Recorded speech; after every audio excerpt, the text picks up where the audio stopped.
تو کہا محبوب مجھے قسم تیرے زمانے کی، انسان خسارے میں ہے۔ اب انسان تو خسارہ ماننے کو تیار نہیں ہے۔ وہ کہتا میں تو خسارے میں نہیں ہوں، میں تو ہواؤں کے دوش پہ اڑتا ہوں، میں تو کائنات کو نخچیر بنایا ہوا ہے، زمانہ میرا باج گزار ہے، ستاروں پہ کمندے میں ڈال چکا ہوں، میں اپنی زندگی کو آسائشوں سے بھر لیا ہوا ہے۔ کہاں وہ گھاس پھوس کے جھونپڑے اور کہاں عالی نصب کوٹھیاں، کہاں کھانے کے لیے نان شبینہ بھی میسر نہیں تھا، اور کہاں اتنے کھانے کہ انتخاب مشکل ہو جاتا ہے، کہاں پیوند لگے ہوئے کپڑے اور کہاں اتنے لباس ہیں کہ بدلنے کی باری نہیں آتی ہے۔ تو میں تو خسارے میں نہیں ہوں، میں تو ہواؤں کے دوش پہ اڑتا ہوں، میں تو سمندر کی تہوں میں اتر جاتا ہوں، میں تو پوری دنیا کو گلوبل ولیج بنا لیا ہوا ہے، میں تو کائنات کا سارا حسن کشید کر لیا ہے، میں تو خسارے میں نہیں ہوں۔ اللہ کہتا ہے محبوب مجھے قسم تیرے زمانے کی، یہ خسارے میں ہے، یہ خسارہ ماننے کو تیار نہیں، اور اللہ کہتا ہے محبوب مجھے تیرے زمانے کی قسم یہ خسارے میں ہے۔ تو امام راضی فرماتے ہیں، آپ فرماتے ہیں جو خسارہ ہے یہ انسانیت کا ہے۔ اگر یہ ہواؤں کے دوش پہ اڑتا ہے تو یہ انسان کا کمال نہیں ہے، یہ تو چڑیا بھی اڑتی ہے، یہ تو مکھی بھی اڑتی ہے، اگر یہ پانی میں تیرتا ہے تو یہ تو مچھلی بھی تیرتی ہے، اگر اس نے آسائشیں اور سہولتیں اپنے لیے تلاش کر لی ہیں تو وہ تو دوسری مخلوقات کو بھی حاصل ہے۔ تو انسان کا خسارہ ہے، انسان کا یہ جو عروج جس کی یہ کہانی سنا رہے یہ حیوانیت کا عروج ہے، اس کی انسانیت کہاں گئی؟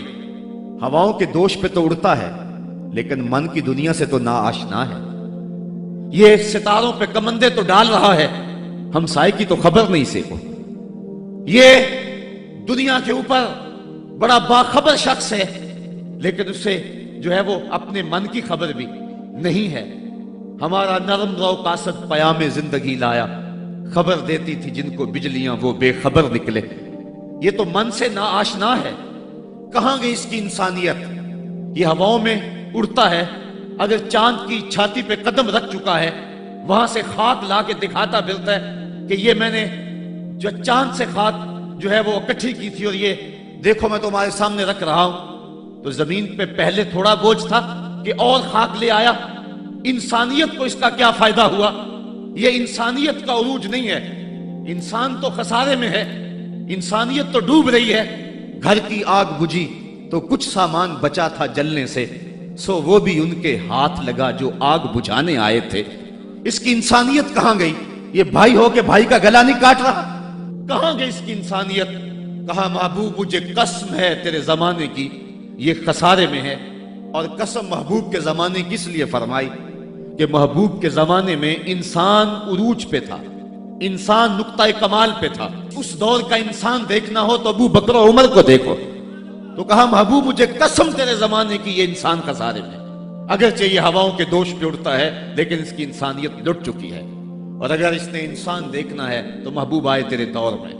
یہ تو بھائی بھائی کا گلا کاٹ رہا ہے، خون سفید ہو گیا، ایکسیڈنٹ میں جو بچ جاتے ہیں وہ مرنے والوں کی گھڑیاں اتارتے ہیں، اس کی تو حالت انسانی جو ہے وہ برباد ہو چکی ہے، لیکن حسن دیکھنا ہے انسانیت کا تو آئے تیرے دور میں۔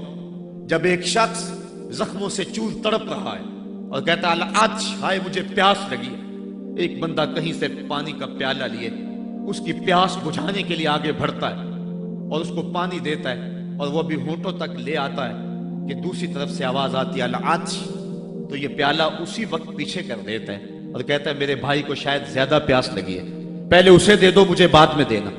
اور یہ جب اس کے پاس جاتا ہے اور وہ پانی پینے لگتا ہے تو تیسری جگہ سے آواز آتی ہے، یہ اسے پانی دیتا ہے تو چوتھی جگہ سے آواز آتی ہے، حتیٰ کہ 7 اشخاص کے پاس پانی لے کے جاتا ہے اور ہر ایک آگے ترجیح دیتا ہے، اور جب وہ 7ویں شخص کے پاس پہنچتا ہے تو پہلے کے کرانے کی آواز بڑھ جاتی ہے، یہ کہتا ہے پیچھے بھاگ پہلے اسے پانی دے، اور جب یہ پلٹ کے آتا ہے تو اس کی روح پرواز کر جاتی ہے، پھر دوسرے کے پاس جاتا ہے تو اس کی روح پرواز کر جاتی ہے۔ پانی کا ایک پیالہ اور 7 آدمی زندگی اور موت کی کشمکش میں، نزع کا عالم، اور ایک دوسرے کو ترجیح دے رہے ہیں۔ کہا یہ تھا حسن انسانیت کا، محبوب جو تیرے زمانے میں تھا، مجھے قسم تیرے زمانے کی یہ انسان خسارے میں ہے، اگر خسارے سے بچنا ہے تو دامن محمد کا تھامنا ہو۔ الا الذین آمنوا کا بیان اس پہ گواہی دے رہا ہے۔ تو یہ انسان کا خسارہ ہے۔ انسانیت کا خسارہ ہے۔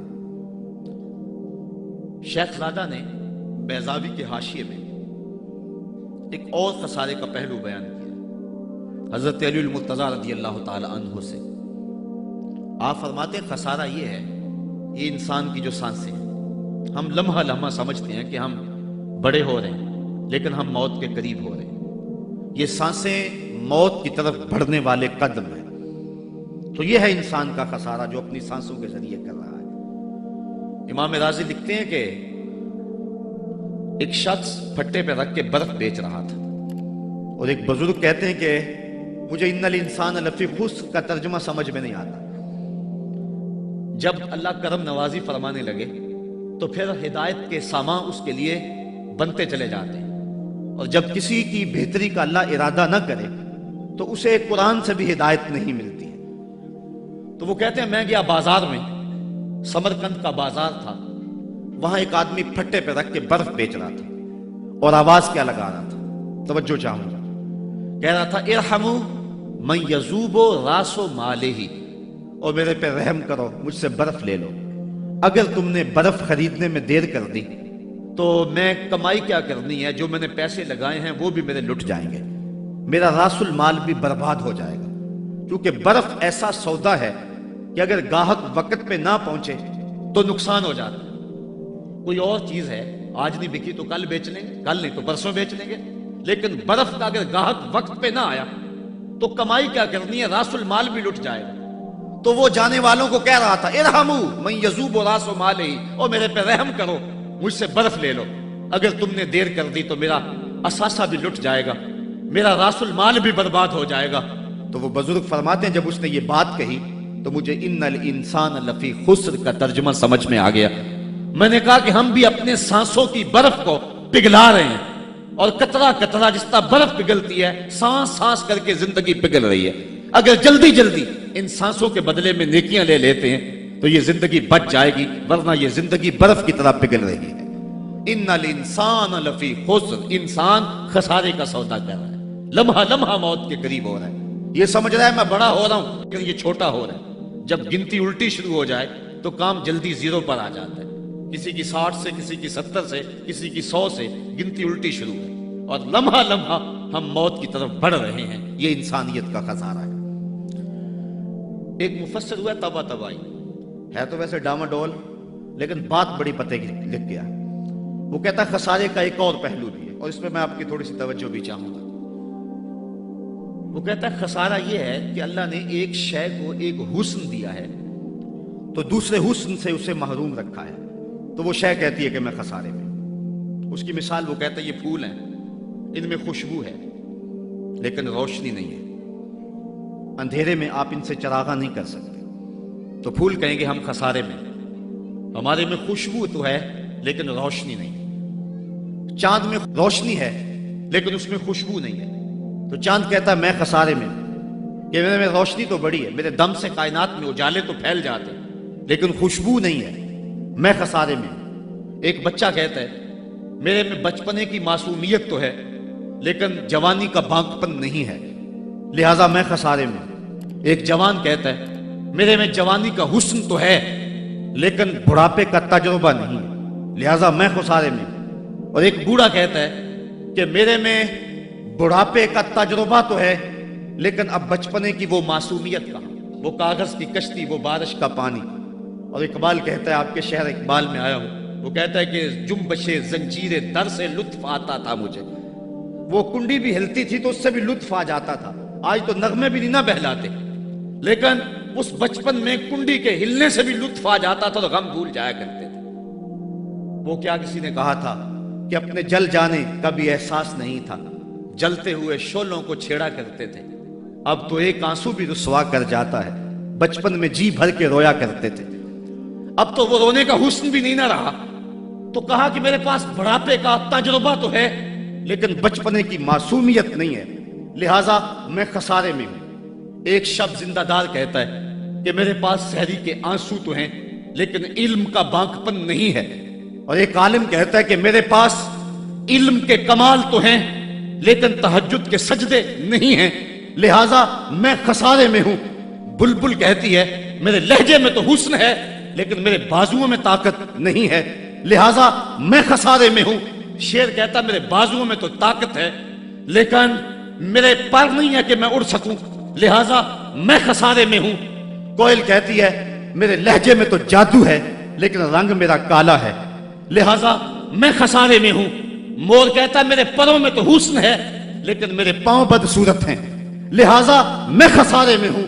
تو وہ کہتا ہے کہ کائنات کی ہر شے کسی نہ کسی طرح خسارے میں ہے، لیکن پھر کہتا ہے اگر تمہیں شوق ہو کہ ایک ذات ایسی بھی دیکھیں جس میں خسارہ نہ ہو تو آؤ مدینے کی گلی میں آ جاؤ۔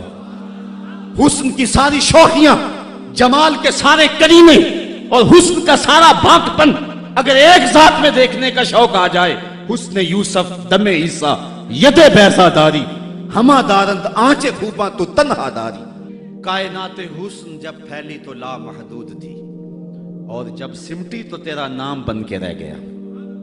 اگر یہ شوق ہو کہ کائنات کے سارے حسن ایک پیکر میں دیکھیں تو کہا اس کے لیے میں نے ایک محمد ہی بنا دیا ہے۔ سارے حسن ایک پیکر میں آپ کو ملیں گے، سارے کمال اور سارے جمال اور سارے عروج اور ساری عزتیں اور سارے مراتب آپ کو ایک ذات میں جمع ملیں گے، اور محمد ہوتا ہی وہ ہے جو مجمع کمالات ہو۔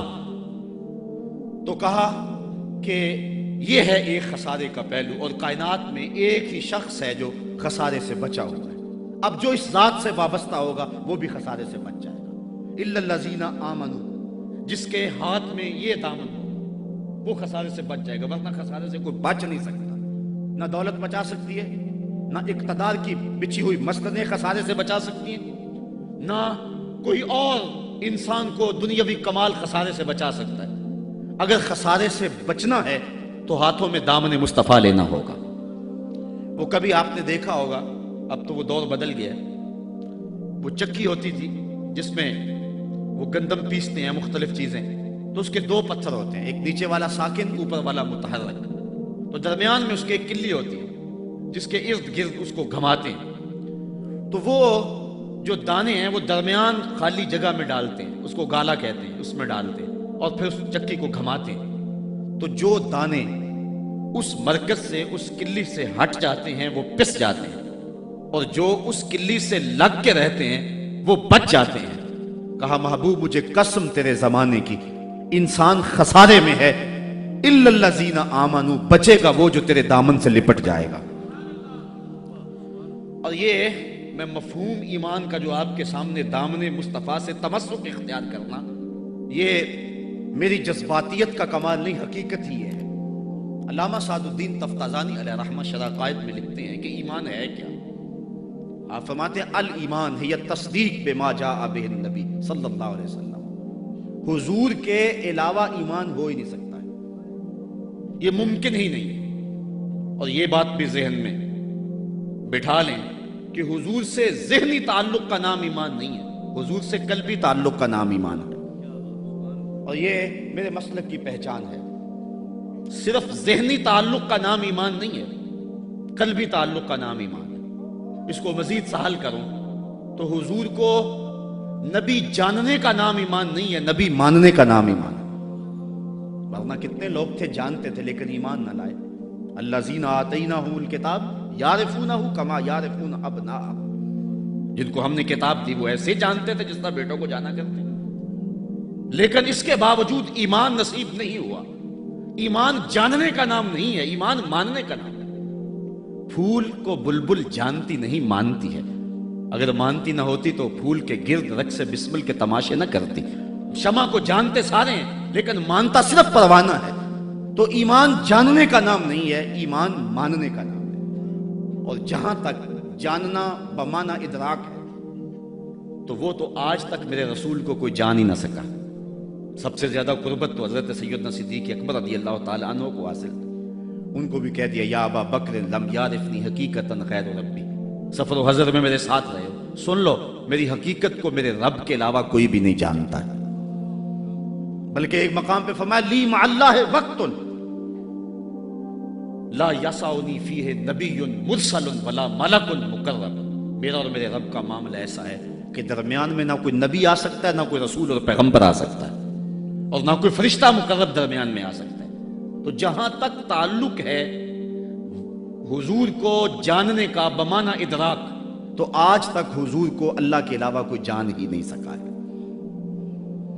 مولوی کا تو دماغ خراب ہو گیا کہ وہ مسجد میں ترازو رکھ کے بیٹھ گیا اور نبی کو تولنے لگا۔ میں تو کہا کرتا ہوں ڈٹھے ورق قرآن دے پھول سارے، تیری شان جیا نہیں کوئی ہور ڈٹھا، تیری شان دا کرے مقابلہ جیڑا انہوں عاشقاں اصلی چور ڈٹھا۔ کوئی نور آکھے کوئی بشر آکھے، پیندہ رات دینے ایہو شور ڈٹھا، اللہ والیاں گل مکا دیتی تساں ہور ڈٹھا ساں ہور ڈٹھا۔ تم نے پتہ نہیں کس کو دیکھا ہے جو سکی بیٹی کو بھی نہیں بخشوا سکتا۔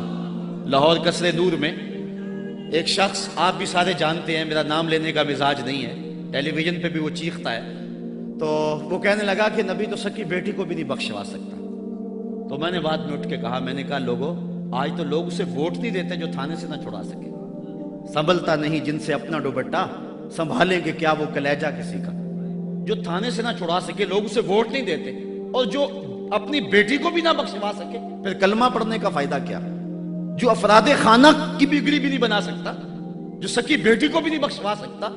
میں نے کہا میاں تم اس کی بات کرتے ہو جو سکی بیٹی کو بخشوا نہیں سکتا، ہم تو اس کے قصیدے پڑھتے ہیں جس نے کہا فاطمہ تو جنتی عورتوں کی سردار ہے۔ تم اس کی بات کرتے ہو جس کے چاہنے سے کچھ نہیں ہوتا، ہم تو اس کی بات کرتے ہیں جس کی انگلی اٹھے اور چاند کے ٹکڑے ہو جائیں، اور سڑیاں کھجوراں اگا جان دائے، اور پتھراں نو کلمے پڑھا جان دائے، قطرے کو سمندر ذرے کو ستارہ کرتے ہیں، کونین کو خم آ جاتا ہے جب زلف سنوارا کرتے ہیں۔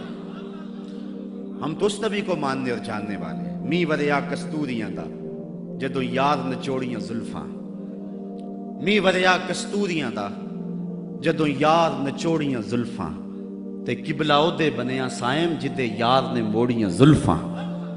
وہ تو رخ پھیر دے تو خدا قبلے نہیں بدل دیتا۔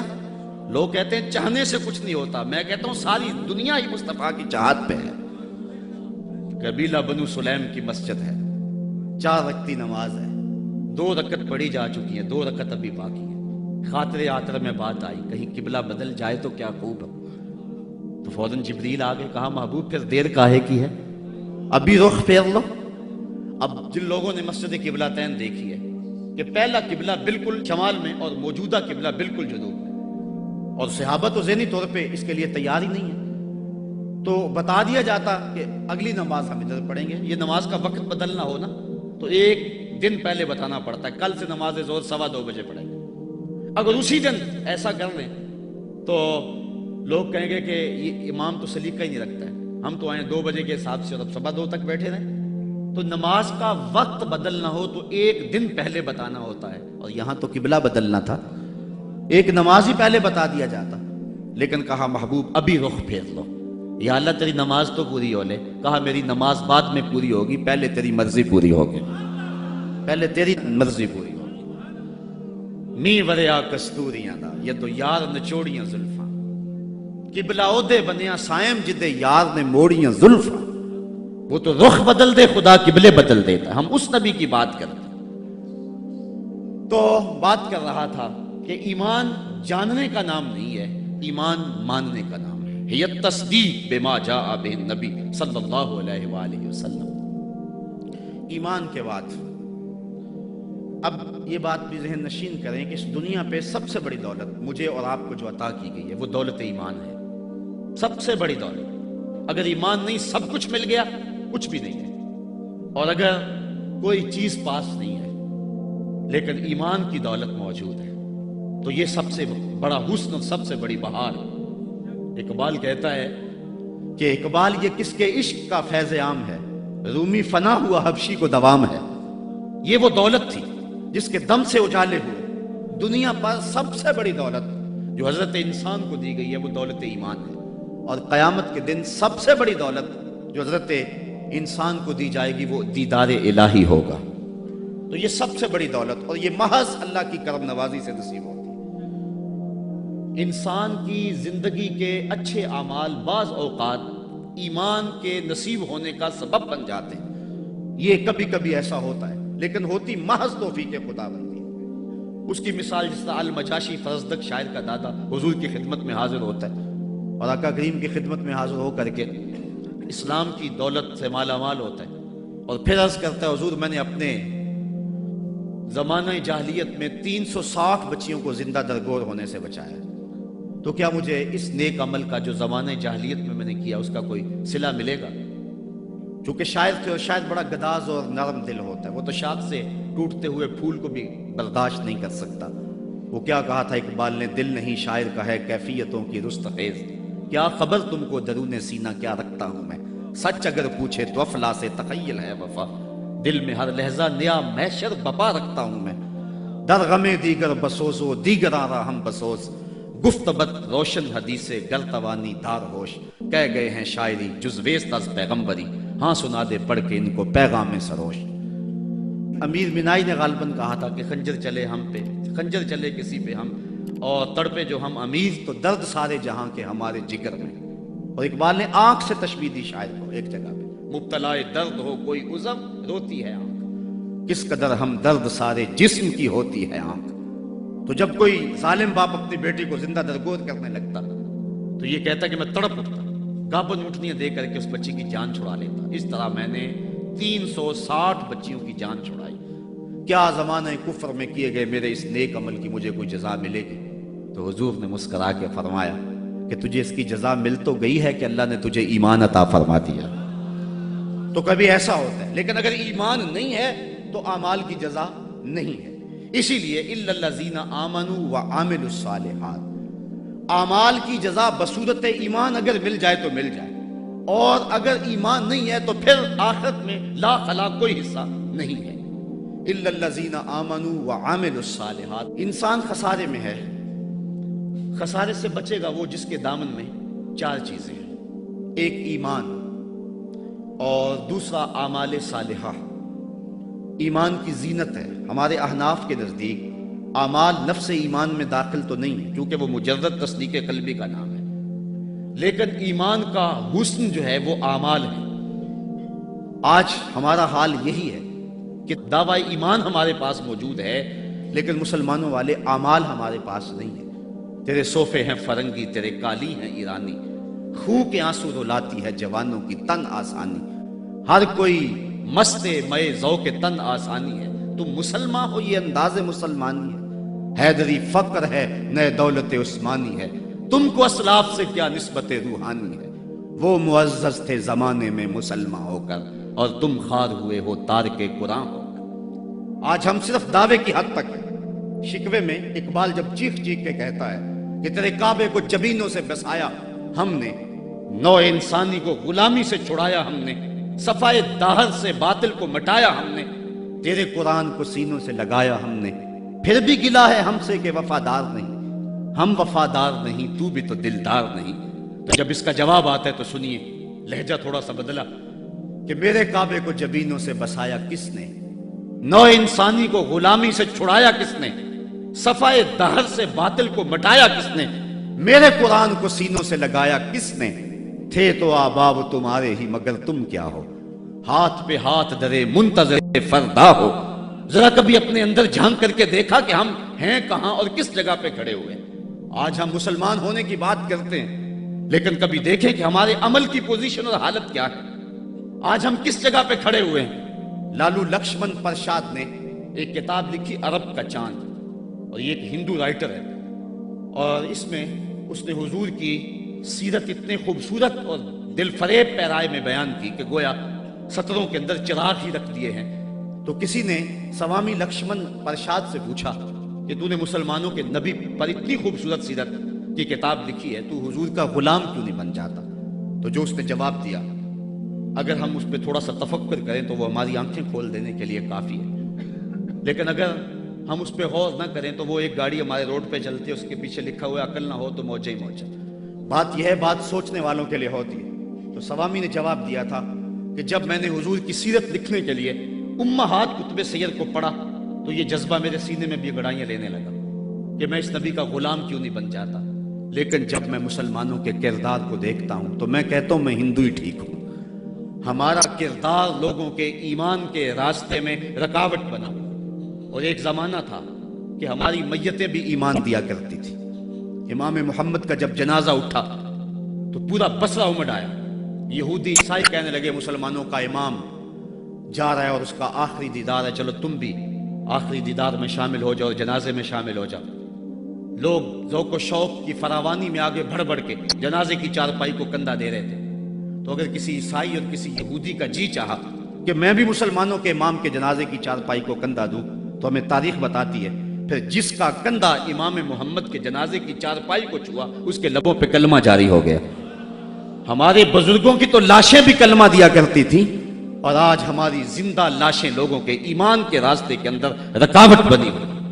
ہم کبھی غور کریں، رو رہی ہے آج ایک ٹوٹی ہوئی مینا اسے، کل تلک گردش میں جس ساکی کے پیمانے رہے. خیر تو ساکی سہی لیکن پلائے گا کسے، اب نہ میں کش رہے باقی نہ میں خانے رہے. رو رہے ہیں آج وہ دشت جنو پرور جہاں رقص میں لیلا رہی، لیلا کے دیوانے رہے. وائے ناکامی متائے کارواں جاتا رہا، کارواں کے دل سے احساس زیاں جاتا رہا. جن انگاروں پہ اس وقت میں اور امت مسلمہ اور آپ کھڑے ہیں، کون اس سے بے خبر نہیں ہے؟ کابل میں کون لٹ رہا ہے؟ کندھار میں کس کی گردنیں کاٹی جا رہی ہیں؟ اور شبرغان کے اندر کس کے بالوں کو نوچ کر کے زخموں میں تیزاب چھڑکا جا رہا ہے؟ غزہ کی پٹی میں کس کے بچے ذبح کیے جا رہے ہیں؟ موصل میں ام احمد کس محمد بن قاسم کو پکار رہی ہے؟ کندھار میں، کابل میں، دشت لیلا میں، تورا بورا میں، کسورا میں اور دریائے آمو کے دونوں کناروں پر جو قیامت بپا ہے، کبھی ہم نے احساس کیا 1.40 کروڑ انسان اس وقت خانمہ برباد ہیں. 56 اسلامی ریاستیں آج بے بس نظر آتی ہیں اور بے حسی کی ایسی چادر اوپر تنی ہوئی ہے کہ کسی کو احساس ہی نہیں ہو رہا، اور متاع کارواں بھی لٹا چلا جا رہا ہے. ہم تو صرف 313 تھے اور دنیا کو ناکو چنے چبوا کے رکھ دیے. تاریخ اس واقعہ کو کبھی نہیں بھول سکتی جب ابو جہل نے اپنا سفیر بھیجا اور اپنا جاسوس بھیجا عمیر کہ جا مسلمانوں کو دیکھ کر کیا کتنے. تو واپس آ کے اس نے جو خبر دی وہ بڑی حوصلہ افزا تھی، اس کے لیے حوصلہ افزا تھی. اس نے صنادید قریش کو اکٹھا کر کے کہا کہ یہ عمیر کی رپورٹ سنو. یہ کہتا ہے صرف 3 اونٹ کھا سکیں گے، یعنی 300 سے اوپر نیچے.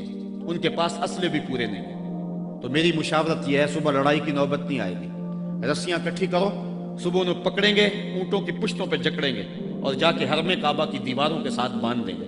جو بعد میں دور دور سے لوگ آیا کریں گے ان کو ان کا تماشا دکھایا کریں گے. یہ نئے لوگ تھے جنہوں نے ایک نئے دین کی داغ بیل ڈالی تھی. جب یہ ساری باتیں وہ کر چکا تو عمیر نے جو بات کہی تاریخ نے اس کو محفوظ کیا. عمیر کہنے لگا تم کہتے ہو رسیاں کٹھی کرو، میں اس قوم کو دیکھ کے آیا ہوں. اگر میری بات مانتے ہو تو رات کی تاریکی میں بھاگ سکتے ہو تو بھاگ جاؤ. واللہ میں نے ایسے لوگ دیکھے، اس کے لفظ ہیں وَلَٰكِنْ رَأَيْتُ يَا مَعْشَرَ قُرَيْشَ الْبَلَايَا تَحْمِلُ الْمَنَايَا. اے قریش کے سرداروں، اتنا بھی تکبر میں نہ آؤ. میں ان آنکھوں سے دیکھ کر کے آیا ہوں کہ یثرب کی اونٹنیاں اپنی پشتوں پہ نری موتیں اٹھا کے لے آئی ہیں اور وہ زخمی سانپوں کی طرح پیچو تاب کھا رہے ہیں، اور کل ان میں سے کوئی مرے گا نہیں جب تک تم میں سے ایک ایک کو لڑ نہیں جاتا. تو اگر تمہارے اتنے لوگ مارے جائیں تو افسوس ہے تمہارے جینے پہ. تم کہتے ہو رسیاں کٹھی کرو، میرا مشورہ ہے رات کی تاریکی میں بھاگ سکتے ہو تو بھاگ جاؤ. پھر اگلے دن عزیمت کی جو داستان مسلمانوں نے رقم کی، اس دن کو میرے رب نے بھی یوم فرقان کہہ کے پکارا. آج اگر ہم دیکھیں اپنے آپ کو، ہم کس جگہ پہ کھڑے ہیں؟ 1.40 کروڑ انسان اور یہ ہجوم اور 56 اسلامی ریاستیں، اور آج ہمارے اوپر جو حال ہے، آج ہے رسوا زمانے میں کلاه لالا رنگ. جو سراپا ناز تھے ہیں آج مجبور نیاز. آج ہم جس جگہ پہ کھڑے ہوئے کون نہیں جانتا ہے. ہر سمجھ دکھ ہی دکھ پھیلا ہوا ہے. ہمیں بڑی سنجیدگی سے سوچنے کی ضرورت ہے اور اپنے عمل کے محاسبے کی ضرورت ہے. یہ پچھلے دن گجرانوالہ میں بھی سڑکوں پہ لوگ نکل آئے تو میں بھی لوگوں میں شامل تھا. اور کون شخص ہے کہ جس کو امریکہ کے ساتھ ہمدردی ہوگی اور بش کے لیے دل میں کوئی نرم گوشہ ہوگا؟ وہ بدبخت شخص جس کی آستین کے ایک تار سے مسلمانوں کا لہو ٹپکتا ہے. تو میں نے لوگوں کو جو جوش و غضب میں نعرے لگا رہے تھے، ایک بات میں نے کہی تھی. میں نے کہا تھا آج تم امریکہ سے ٹکرانے کی بات تو کر رہے ہو، لیکن کبھی اپنے آپ کو جھانک کر کے دیکھا تمہاری مسجدوں کی لیٹرینوں کے جو لوٹے ہیں وہ بھی تو زنجیروں سے بندھے ہوئے ہیں. یہ تمہاری اخلاقی گراوٹ کی کہانی ہے. اگر باہر کوئی واٹر کولر نصب کر دیتا ہے تو تو اس کے اوپر جو گلاس رکھتا ہے وہ بھی زنجیروں سے باندھ کر کے رکھنے پڑتے ہیں۔ یہ ہے ہماری حالت، اور ٹکر لیتے ہم امریکہ سے۔ ہم کبھی اپنے پاؤں کو بھی تو دیکھیں، اپنی صورت کو بھی تو دیکھیں، اپنے کردار کو بھی تو دیکھیں کہ ہم کس جگہ پہ کھڑے ہوئے ہیں۔ ایک اچھا مسلمان تو بننے کی بڑی دور کی بات ہے، ہم ابھی تک تو ایک قوم نہیں بن سکے ہیں۔ ہم نے غور کرنا ہے، الا الذین آمنوا وعملوا الصالحات۔ اسلام ہم سے عمل مانگتا ہے، صرف زبانی دعووں سے کچھ نہیں ہوگا۔ عمل سے ہم نے اس دعوے پہ دلیل فراہم کرنی ہے۔ وتواصوا بالحق وتواصوا بالصبر، حق اور صبر کی وصیت۔ بات لمبی ہو رہی ہے اس لیے میں اپنی بات کو مختصر کرتا ہوں۔ یہ وصیت کا جو تکرار ہے اس میں بھی مفسرین فرماتے ایک حسن ہے، تاکہ مومن کبھی بھی وصیت کے عمل کو کبھی نہ چھوڑے۔ امام قرطبی نے حق پر جو ہیں وہ 3 قول بیان فرمائے ہیں۔ ایک قول یہ ہے کہ حق سے مراد قرآن ہے، اور میں اس پہ 2 باتیں آپ کے پیش کر کے اجازت چاہوں گا۔ اس دور میں، بلکہ ہر دور میں، قرآن کے دامن کو تھامنا ہی جو ہے وہ نجات کی ضمانت ہے۔ امام ترمذی نے حضرت علی المرتضیٰ سے حدیث جو ہے وہ تخریج کی ہے کہ حضور قرب قیامت کے تذکروں سے لوگوں کو آگاہ کر رہے تھے۔ تو عرض کی حضور پھر اس دور میں بچنے کی صورت کیا؟ تو بے ساختہ فرمایا اللہ کی کتاب قرآن مجید، جو اس کتاب سے جڑ جائے گا بچ جائے گا، اور جو اس کتاب سے پہلو تہی کرتا رہا اللہ اسے گمراہ کر دے گا۔ یہ وہ پاکیزہ کتاب ہے جو روشنیوں کا منبع ہے۔ قرآن مجید کے 5 حق ہیں، اس پہ الگ بحث کی جا سکتی ہے، لیکن میں ایک بات آپ کے سامنے رکھنا چاہتا ہوں بڑے درد دل کے ساتھ، کہ کیا ہم نے قرآن مجید کے حقوق کو پہچانا؟